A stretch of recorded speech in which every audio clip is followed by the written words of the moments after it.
Nombor 3, kenapa masuk neraka Saqar? Wa kunna nahudu ma'al khaidin.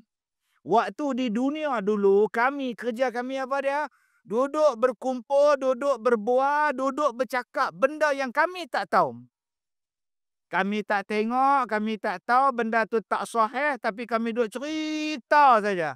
Masuk neraka. Balik buka surah Al-Muddathir.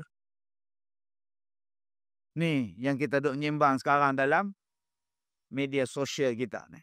Sebab tu akak-akak yang tak ada muka buku, yang tak ada FB, yang tak ada Tok Insta, akak lah orang yang paling berbahagia, Kak. Abang-abang yang tak terlibat dengan media sosial ni, abang paling selamat, bang. Mata abang selamat, tangan abang selamat, mulut abang selamat, telinga abang selamat. Betul Nabi cakap, tuan-tuan, di akhir zaman, yang nak selamatnya apa? Bila awak lari, duduk dalam gua, pergi belah kambing di ujung kaki gunung. Itulah yang menyelamatkan di akhir zaman.